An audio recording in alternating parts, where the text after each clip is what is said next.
That right there is Burning Breath from Borgo Pass, a great band in Long Island from their last few albums, Dead Water.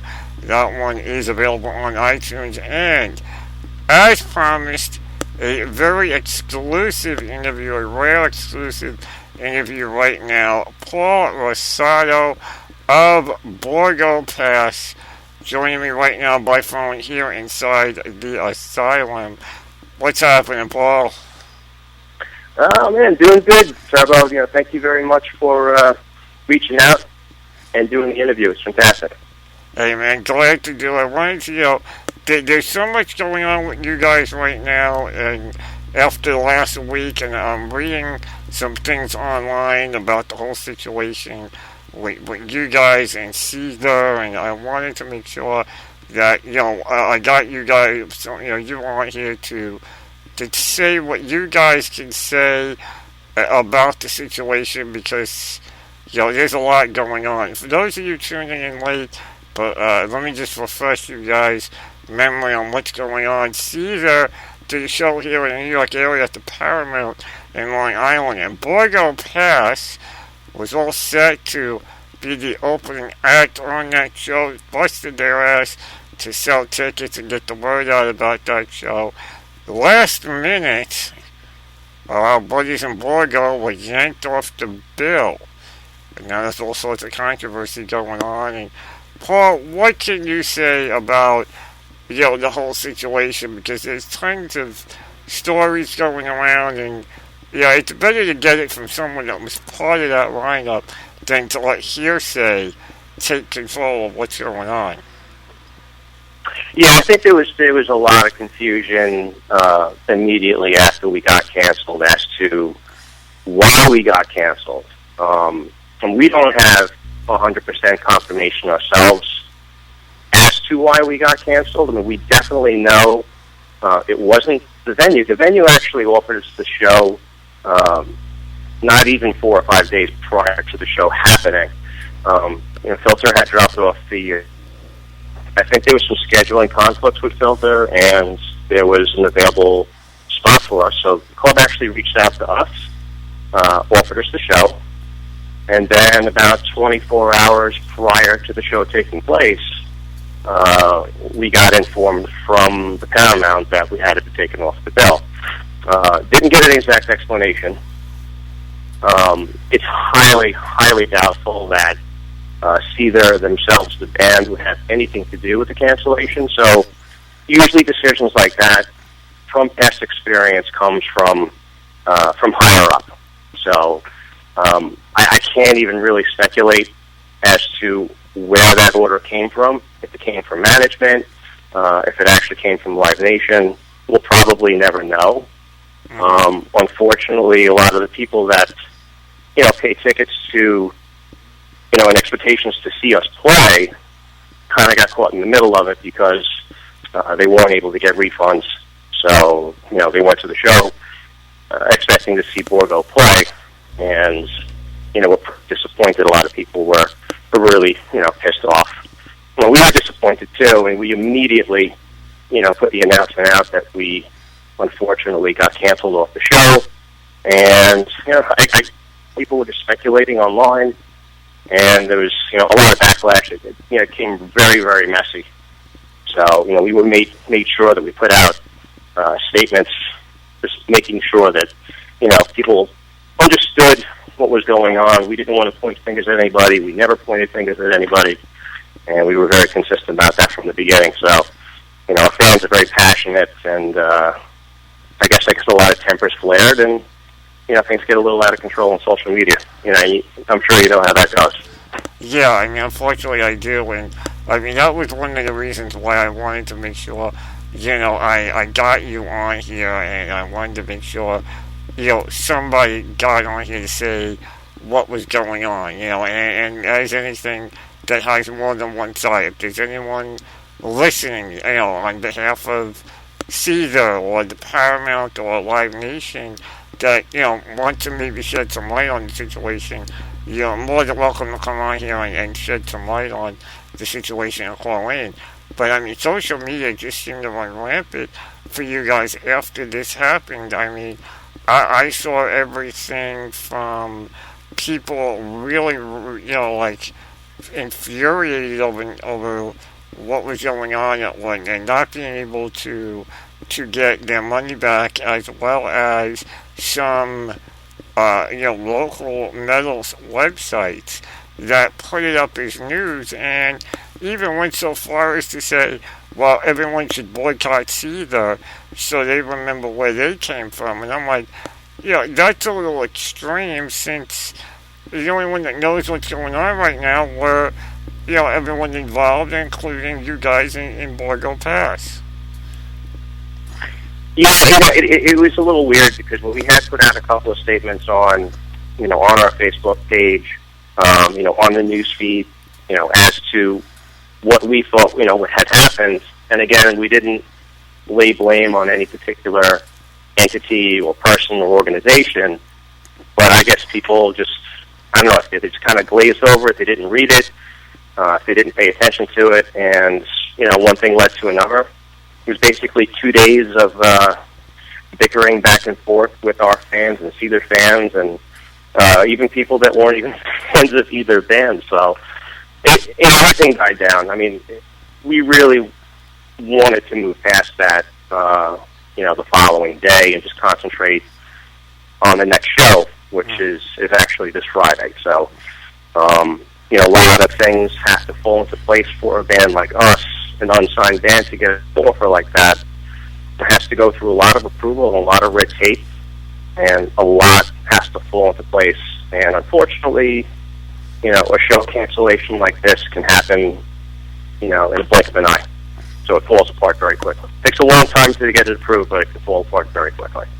Yeah, I mean, it is true. I mean, you guys, I know from, knowing you guys and knowing so many other local bands, getting onto these big shows, dude, they take a lot of work, and it takes a lot of commitment on your guys' end, because people sometimes forget that you guys are a local band. You're not making your bread and butter off the music as of yet, like bands like Seether are, and people seem to not realize that. Listen, you weren't part of the tour, and it wasn't like you pissed somebody off and said, well, we're not playing now.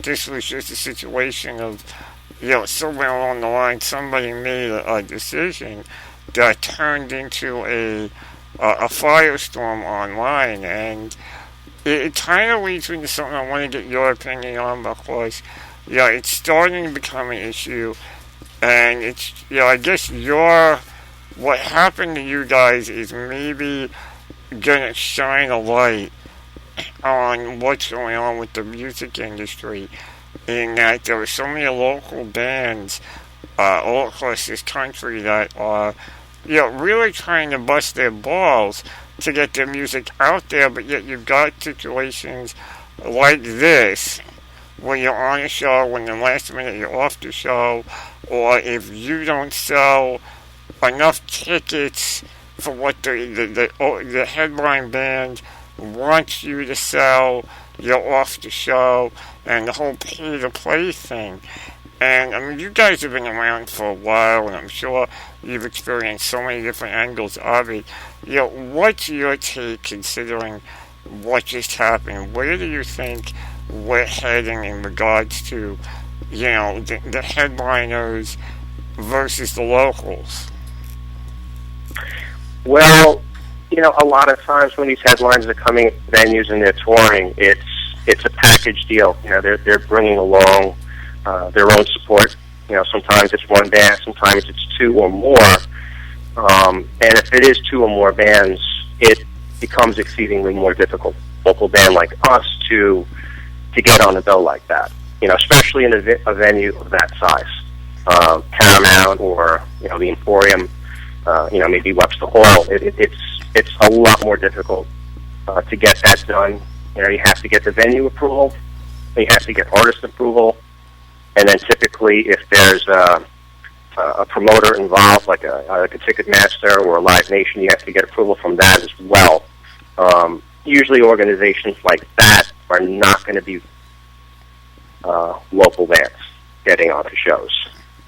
So, I mean, if a local artist has, I guess, a good rapport or relationship with the main act on the bill, maybe the local band has a chance of, getting on and making that stick. So, the local band's got to stick together and, put on their own shows and draw the crowds.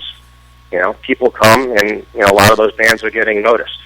So, there's been some good signings on Long Island and the New York City area over the last couple of years. You're definitely starting to see a lot more attention on some of the local bands here. And there's a lot of good bands, and they deserve the attention. They deserve to definitely get further along in their careers.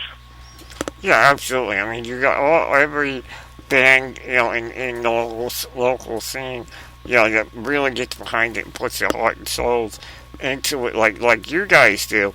When the time comes, it just, for this situation to come to light and you being able to come on here into the asylum to talk about it, help shed the light on it, because I know from being around the scene in the last 5 years, everyone plays these big shows, and suddenly everyone goes, well, you opened for this one, and you opened for that one, and everyone just assumes it's as easy as, when you put a show together at a local venue, where someone calls and says, hey, are you available? We need you to do this time slot. And, people aren't really aware of it, and then situations like this happen, and, then everyone realizes, wait a minute, there are more powers at play on these scenarios than everyone, witness to. Absolutely. It's, there's a couple different ways bands like this can get on these shows. The band definitely would have to have some kind of good working relationship with the venue. I mean, that's a big help right off the bat. But, in a lot of cases, the bands have to be willing to, sell tickets, get on the bill. It could be 50 or 100 tickets, and then the bands aren't making, any money off that. That's strictly, an exposure type of opportunity where, your band will hopefully play in front of, maybe 500 or 1,000 people or more, depending on the size of the venue. And, a lot of times the decisions that when you get the approval, like what happened with us, we literally got approved for the show maybe 4 or 5 days prior to the event. So we really didn't have a lot of time to promote, so we really had to put the pedal to the metal. And, it's unfortunate these things do happen. There's more complications involved the bigger the venue and the bigger the artist that you're playing with. Yeah, I mean, that's a given. The bigger the name is, when the bigger the size of the venue, you run into, you got to sell more tickets, or there's more of an ego in the case of certain bands to deal with. And I think, you guys really handled the situation well, because, like you said, you guys got the all clear 5 days beforehand, and I literally, the way you guys were promoting it on Facebook and all social media, it seemed like you guys were part of the bill from the day the tour was announced. So you guys really went out there and busted your ass, and I credit you guys even for handling it the way that you did, because a lot of bands and artists would be like beyond annoyed and perturbed, and would just take to social media in a negative light right out of the gate, and just start the bashing for just out of frustration. And I gotta credit you guys for really doing the right thing and saying, listen, this is what happened, and and also for doing it as soon as you guys were informed you were off the bill. I mean, there are times I've seen it where a local band won't put it up till an hour beforehand, and maybe they've known for 24 hours, and at that point people are either already on their way or at the venue already, and didn't have a chance to make a decision on whether or not they still wanted to go. So I really got to credit you guys on handling the whole situation the way that you did. Yeah, I appreciate that. I mean, we have a really good fan base. They're really super loyal. I mean, we probably wouldn't be playing and doing what we do if we didn't have the support from our fan base and and our friends and our family that we've had for going on 20 years now. So, I mean, it's all in the past. I mean, we got a lot of things that we have to look forward to. We got a lot of good shows coming up, and we'll be getting back into the studio again in a couple of months and recording some new material. So, hopefully we'll be able to release something in the fall. Awesome. Now, you guys, I know, have you've got a show coming up. It'll be tomorrow, Friday, April 20. I'm looking at the calendar. 24th. You guys are playing the Hub out on Long Island with Kill Code and Brand of Jewels and Electric Black Horse. What else have you guys got coming down the pike in regards to shows that maybe you haven't put up on Facebook yet in regards to what people should keep an eye out for? Well, yeah, we're playing this Friday. That's the 25th. With our friends in Kill Code. They got signed, so we're really happy for those guys. They're doing some really cool stuff. Brand of Jewels and Electric Black Horse, we haven't played with either band yet, so this will be the first time we're playing with them.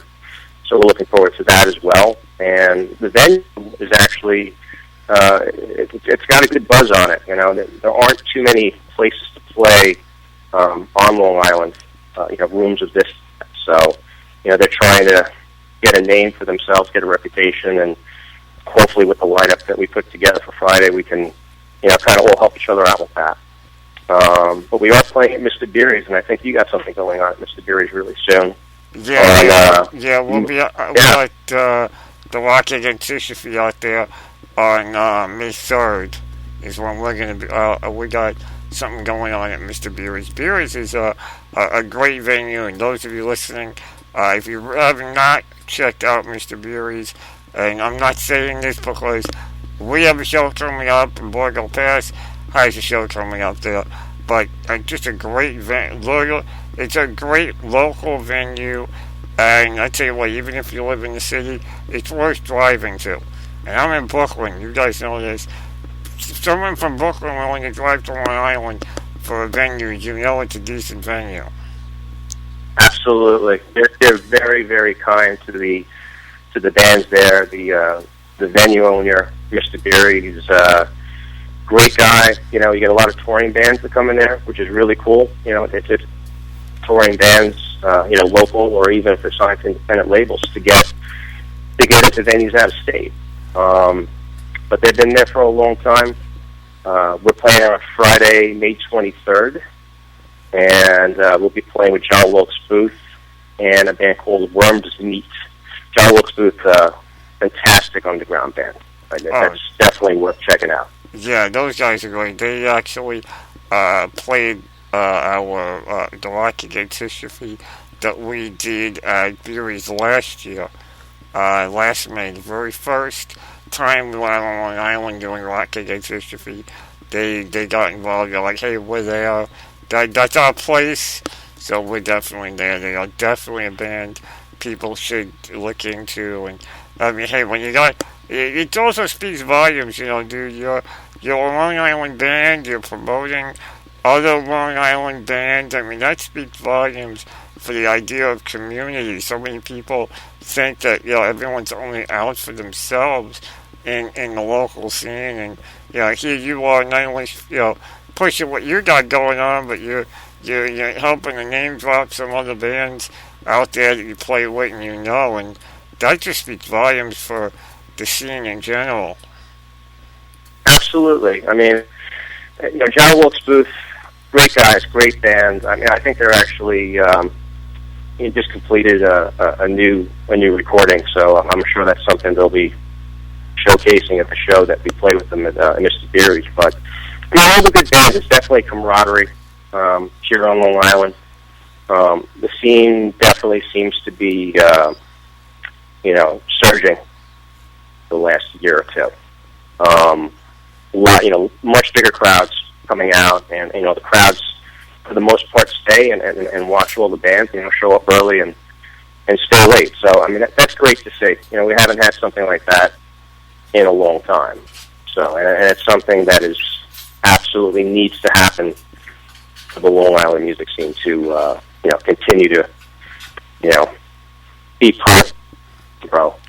Oh yeah, I mean we had that here in the city, for a while. Let's be honest, things looked sketchy for a while. I mean, you're in the scene for a long time now, and I'm in it for a few years now, and I think we can both be honest here and say that things looked a little sketchy about a year or two ago for the scene in general. People seem to not want to go out to shows as often, or we're only going to see the band that they knew or they had heard, and then they were leaving after that and leaving other bands to not really get the exposure. But it does seem that maybe that tide is finally turning again, and maybe it has something to do with some of the venues closing, and there aren't as many options as there used to be. Maybe it's just everyone realizing if you don't get out there with more of the indie bands,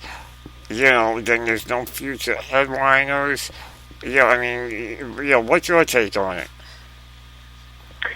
Well, you definitely see a lot of closings going on. I mean, even in the city, that they're not impervious to the clubs closing down. I mean, CBGB's closed down, not that long ago, and like Coney Island High and Continental. I mean, we've done many shows at all those venues, and they're not there anymore. I think the Continental actually reopened, but it's not the same venue like the way that it used to be 7-8 years ago.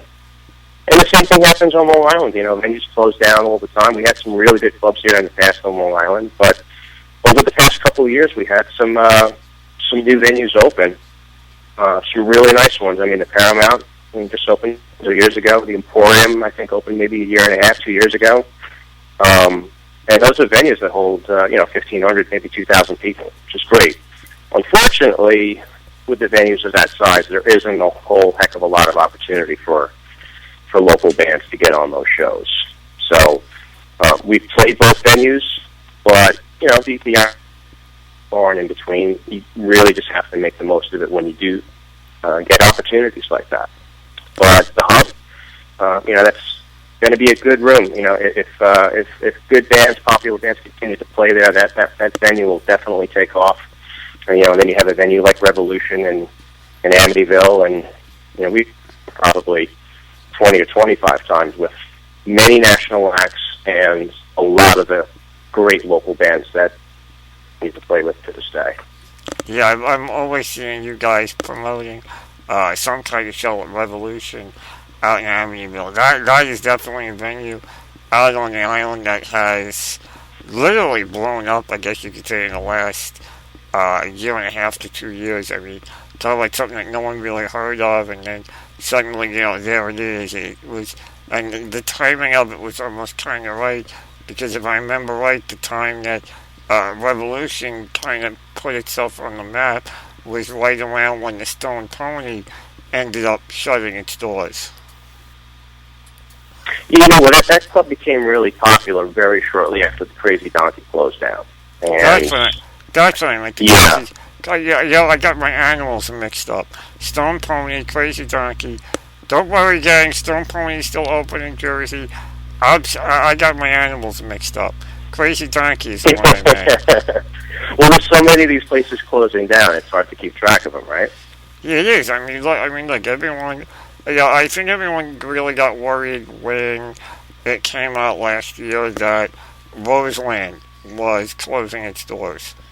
I think that maybe was, when the alarm goes off and it's Danger, Will Robinson, Roseland may have been the one that makes everyone sit there and go, okay, wait a minute now, something's wrong here.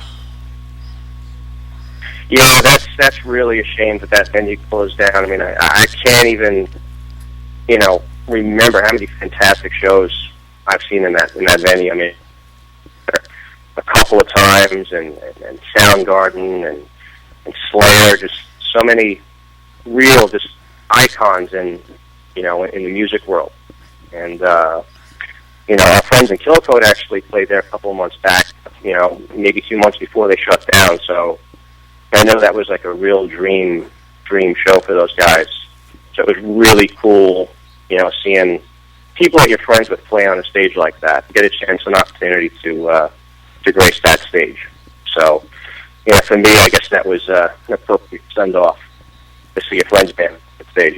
Gives you a lot of hope for the future. Yeah, I mean, I always looked at it that way with a lot of the bands, like Kill Code, like you guys, and like Borgo Pass, and several others I know here on the scene. You look at those, the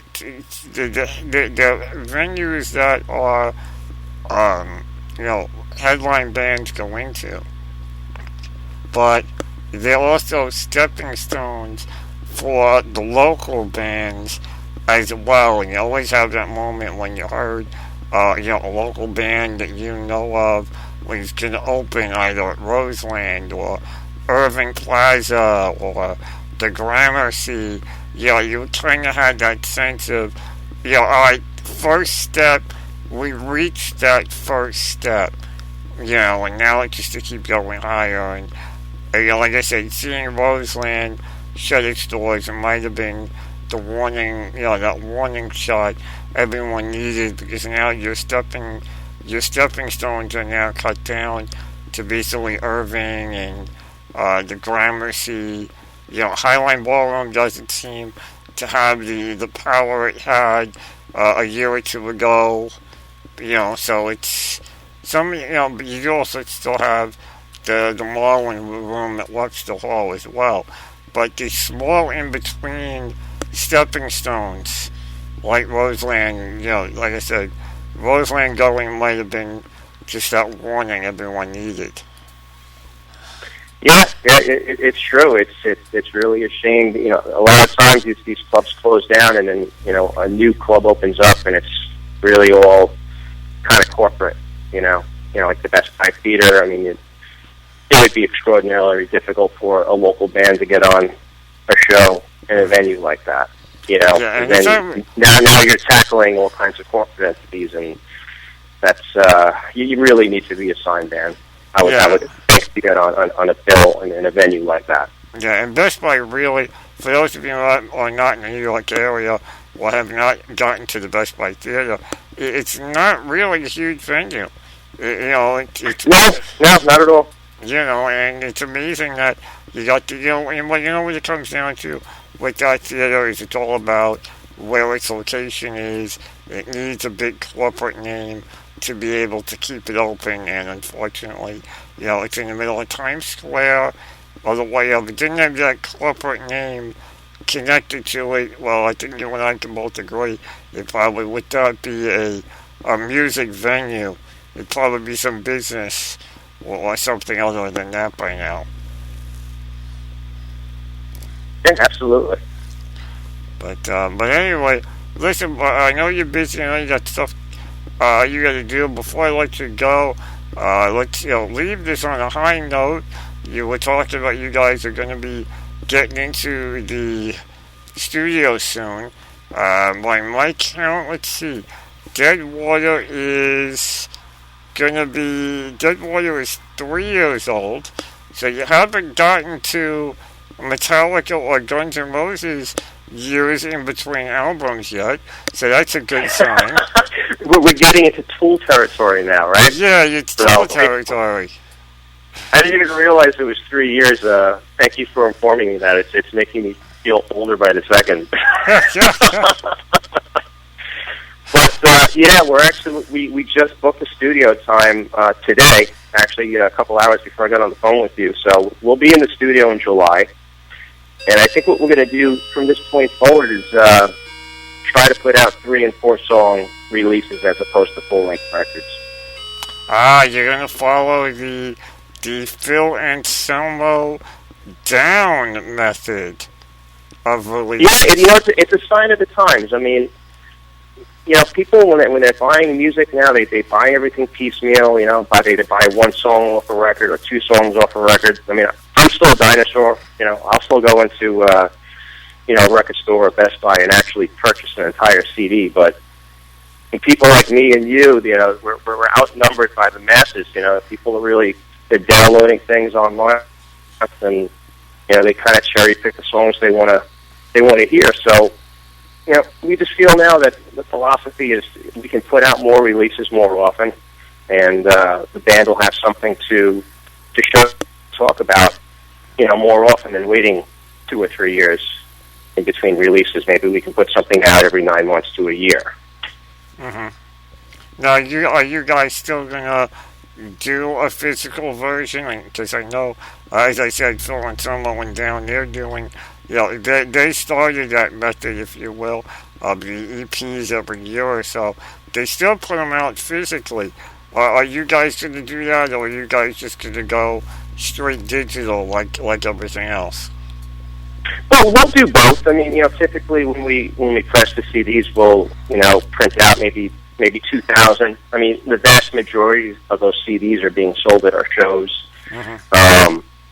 We'll send a few overseas. We have a couple of distributors in the Netherlands and in Belgium and so forth. So, but I mean, the vast majority of people now, like I said, they go to Reverb Nation or they go to iTunes or they go to Bandcamp, and they're downloading songs. I mean, you can download the whole record there too, but from what we're seeing, people are downloading the songs that they want to download.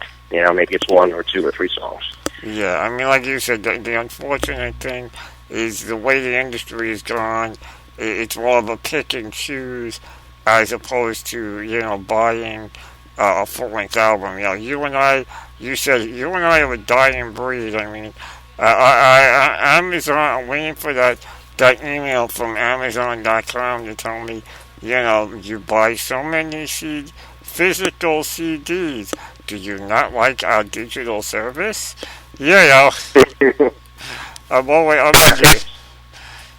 It's crazy, man. It's in one way you can reach a lot more people now than you were able to do in the past. But it's a 2-headed monster. It becomes incredibly more difficult to sell an entire record as opposed to now you're just selling individual songs. You're not seeing bands go on tour for a year or a year and a half at a clip. I think Metallica was probably one of the last, at least metal bands, to do that kind of thing, and they don't do it anymore. Bands typically are touring for a month or 6 weeks at a time, and then they go home, be with their families, and maybe they go out a couple of months again after that. Yeah, people can't afford to go to shows. It's really expensive to go to a concert. I mean, which the average price even to go to a place like Irving Plaza, I mean, you're probably shelling out $35-$40 for a ticket, and then you got your Ticketmaster or Live Nation fee on top of it, and you're talking about $100 a night to go see a show. It's insane. Yeah, I think last year I went to Irving Plaza. I went to the Metal Alliance show last year. It was the big names on that were Anthrax and Exodus. Were the 2 big names on last year's Metal Alliance, and I think you're right. I think after Ticketmaster fees, it was like $35-$40 a ticket. And then like you said, you calculate getting to the city, to the venue, and whatever you're spending at the venue, and it's easily $100 a night. I from what I've said for years, I don't know why Ticketmaster and Live Nation are hitting you with convenience fees. Buying tickets online are no longer a convenience. It's a regular everyday of life. I don't remember the last time I saw anyone line up outside a box office to buy tickets for a show. Yeah, I mean, I think the last time I remember seeing things like that was, and I'm going back probably 15 years ago, maybe longer, is, they would announce the whole concert series for Jones Beach. They'd have 30 shows that they were all selling tickets for at the same time, and then you had just thousands and thousands of people lining up to buy tickets. Yeah, it's not like that anymore. I mean, you go to a concert, a real concert, in a place like Barclays or Madison Square Garden, or or you're going to New Jersey. I mean, even a nosebleed seat's probably costing you, $75 and upwards. So you have a couple of beers and you have something to drink, and the next thing you know, you're spending a couple $100.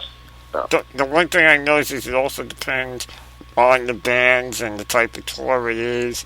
I mean, the three major tours happening this summer seem to be the Kiss Def Leppard tour, the Motley Crue Farewell tour, and now Aerosmith announced that they're going out with Slash as their opening support on that tour, and that's a great tour as well. But when you break it down, by ticket price, you got Motley Crue that said, listen, you can pay the thousands upon thousands for our VIP meet and greet, or tickets will range between, I think they said $25 and $100 or $125. They limited the range on what the venues were going to be allowed to sell the tickets for. And then you've got the Kiss and the Def Leppard one where they tweaked the pricing because they want to help give money to the veterans that have served our country. And then you look at the Aerosmith tour, which I looked at recently, and let's just say that is one of the big tours I am not attending because even the nosebleed seats make me say, are you nuts? And they should actually tell you need to bring binoculars, when you go to purchase a ticket. No, they'll be selling you. That'll be the next thing. They'll be selling you binoculars for exactly. Well, you know what? It won't even be a binocular. You'll have to pay $5 to download an app to your phone to be able to see the band from your seat on your phone. That'll be the next big thing. Oh man, you better off watching the concert on TV at that point. Yeah, well, that's the other issue we could get into with everyone going to these shows. And then, that's the other thing. People, and I've said it over and over again, ticket prices are going up because less people are going out. Now that everyone's got camera phones that record video, the mentality is, why should I pay for a ticket? It'll be on YouTube within an hour after the show ends. Yeah, it's unbelievable, man. It's just there's so many different ways to hear and see music now. Like I said, it's great because you're getting seen by maybe 10 times or 100 times more people than you ever were able to dream of 20 years ago. But at the same token, it's really hard for these bands to sustain their careers financially, because most of these options to view or hear music are not putting any money into the band's pocket. So which is why every week I always tell people that tune in here into the Asylum, go out there, buy your music. I don't care if you buy it, if you do it over iTunes digital download or Amazon digital download. Do yourself a favor, go out there, buy it, put the money back into where it came from. I mean, nobody's doing this for free. If that was the case, Metallica would still be playing backyards in California. They wouldn't be the multi-million-dollar act that they are. Yeah, you're right. Absolutely 100% right. Definitely, man. So listen, you guys gonna went to the album, into the studio, that is, to doing your album. Are you guys going to do anything different? Is there going to be anything, new we should look for since it's it's 3 years since Deadwater, and anything we should expect, or is it just going to be more of what we've come to know and love from Borgo Pass? Well, you can definitely expect a big, fat, heavy sound no matter what. And we're going to have a little bit of diverse songwriting going on right now. So we're playing some stuff that's more on the bluesy side, some stuff that's more on the classic, via 1960s, 70s side, and then we got some stuff that would be even considered borderline trash on there. So no matter what we do, we're definitely going to keep our trademark sound, but we've never pigeonholed ourselves in genre or style of music, kind of like the way, Zeppelin and records, and Zeppelin played country songs and blues songs and metal songs. They did it all. So that's what we like to hear as music fans, and that's what we're going to play, and that's what we're going to record. So that's pretty much what you'll expect on the next recording. Very cool, man. I look forward to hearing it, and when it gets closer to being done, we'll have you come back on. We'll talk about it. We'll play some stuff from it, whatever we'll be allowed to play, based on when we get you back in here. And we'll make sure we get the word out about that when the time has come. That's awesome, man. Again, thank you very much for all the support you've given us and playing our music over the last few years. Hey, you're welcome. And listen to what we do here at Bull Spike Radio. It's what the show, other stations that carry the show, the Asylum, are all about. It's what I'm all about. You got to play the locals alongside the bands everybody knows, because look, the bands aren't bringing you guys out on tour like they did back in the 80s and the 90s. So there's got, you guys deserve equal attention, and that's why we all do what we do to keep you guys up and going. And check out Borgo Pass on Facebook. I'll give you the link online.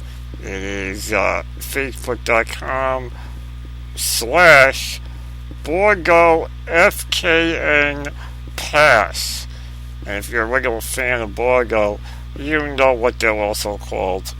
They're also called Borgo fucking Pass. Right, Paul?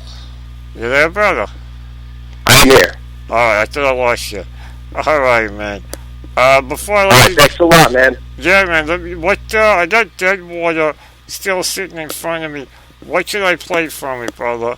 I played Burning Breath coming in. What should I get people going out? Why don't we play, let's see, play a track that a lot of people aren't playing, and play Atheist. Do that one. That's one of our favorite songs to play live. Awesome. So here's one you guys have heard live if you're seeing Borgo Pass. If not, well, you're checking it out right now.